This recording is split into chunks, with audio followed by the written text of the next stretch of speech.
So this is it.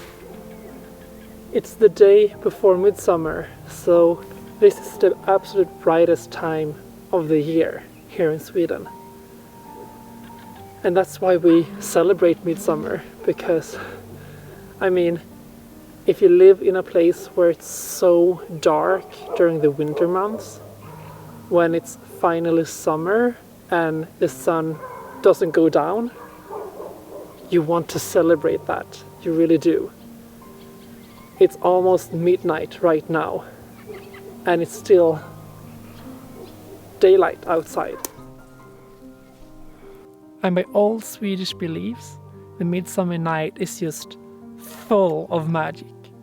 And one way to use this magic is to pick 7 different flowers and then put them under your pillow. That way, when you go to bed, you will dream about the person you will fall in love with.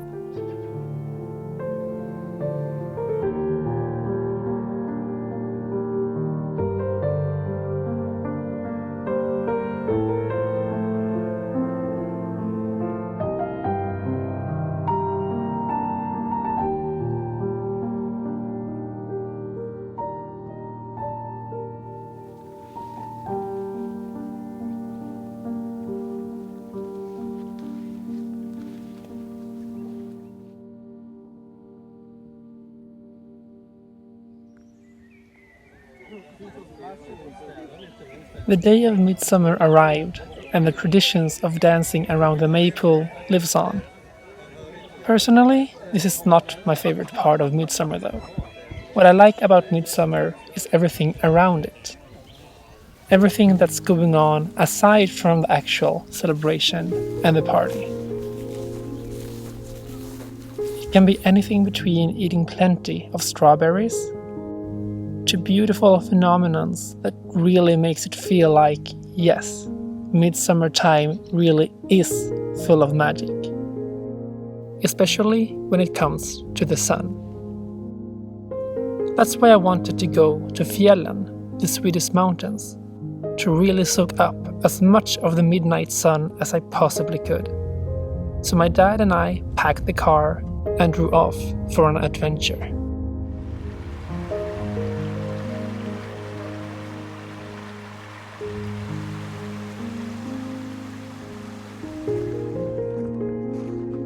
One more kilometer to the next lake. That's where we will stop.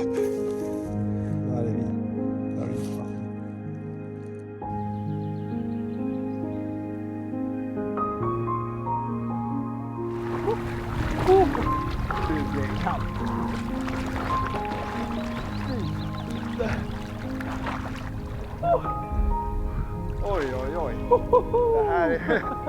Det här är inga 18 grader. Fan. Jag tycker inte det är så kallt, men det var för att min kroppstemperatur är så varm nu. Ja, kanske därför man tycker att det är kallt snarare. This is why I'm alive! You're crazy. A few days ago, I met 2 guys from Germany in the sauna by the lake. We took a few swims together and jumped back into the sauna between every dip. While sitting there, feeling the contrast from the cold water and the hot sauna, they described how everyday life is back in Germany. What struck me the most was how they weren't really able to access nature. And that's when it hit me. I'm not only about to live my dream, I'm about to live the dream millions of people have out there. To live surrounded with beautiful mountains, vast forests, and thousands of lakes.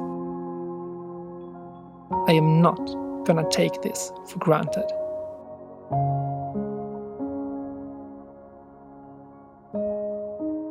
Anyway, eventually we got to the top of the mountain, around an hour before midnight. There were another point that actually was a bit higher, but we decided that this was good enough. My boots had also started to break, so we didn't want to push it too much.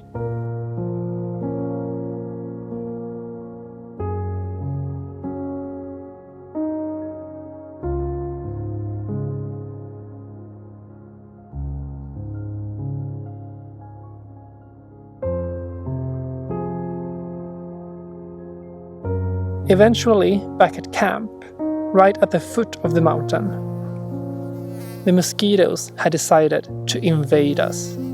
They were everywhere. Please tell me you can see all the mosquitoes. This is insane. I don't know what else to say. This is how I have to sit to avoid all the mosquitoes. This is insane. What do you say? Oj. He's too busy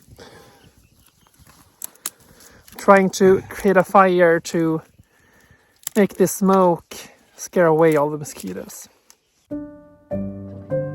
But everyday life up here is not always adventures. It's a lot of hard work as well.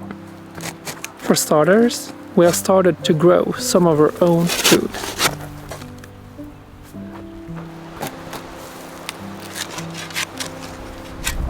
We're finding all different kinds of things in the soil, like glass and, do you call this porcelain? China, I think you should call it China. So there are a lot of traces of people living here before us. The idea here is to make myself as self-sufficient as possible. I realize it won't be practically possible to be completely self-sufficient, and I don't even know if that's what I want. But I am very intrigued by the thought of trying, at least to some degree. I really like the idea of working for myself this way, rather than working for someone else. But it's gonna take a while before I'm even close to that. But I have started the process, and that feels so damn good. Next year, I hope to have a garden in full bloom.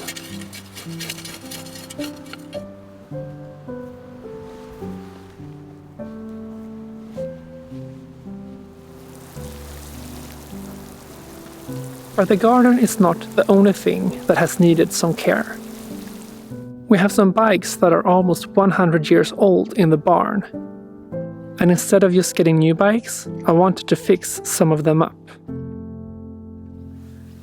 So my dad and I was just out on a bike ride to a place where we swam, and we are using the old bikes here that are very, very old. They are from the 1940s. He used a bike that is not in the picture now, I think it's over there, and that works perfectly. But this bike that I used, we just pumped up some air in the tires, and then when we started going, I noticed that something was a little bit off with this one. And what it is that the back tire is about to break. We have so many bikes in the barn, so I just took another bike and I'm gonna try to put this tire on this bike instead and see if that will work out.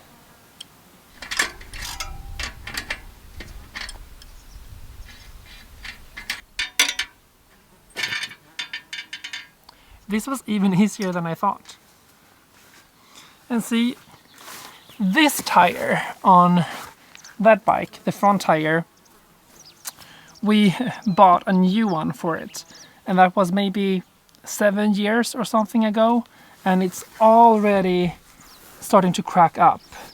It's like here, I don't know if you can see it, but it's ridiculous to me how bikes from and tires from the 1940s are still kind of working. I mean, I was still using this bike. It was something off with it, yes, and it is like a bump in the tire, but it's still working, while the newer stuff doesn't. That says a lot, like greed has taken over, and nowadays you sell products with no quality at all. They kind of want things to break fast, because then you have to buy new stuff again. if they create something that lasts for decades and decades, maybe even a century, you will not have to buy anything new again, and they won't be able to make as big of a profit. And that is so against everything I believe in. I love reusing stuff. It's just so... It baffles me that something from the 1940s is still working. And I'm gonna keep using those bikes and those tires as long as possible. Because that's what I believe in. Reuse as far as possible.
We also have an old wooden boat that had seen better days. It had some damages and hadn't been used in quite some time, but while I mostly worked in the garden, my dad tried to fix it. And eventually, it was time to take it out for a test.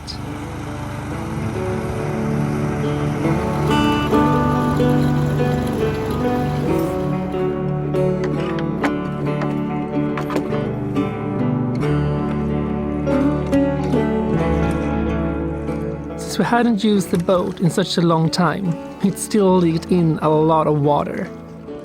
We haven't used the boat in so long that it definitely needs to swell a little bit from the water before it's waterproof.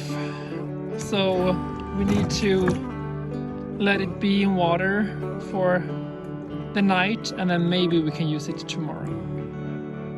The day after, we could go out with it again, and it worked perfectly.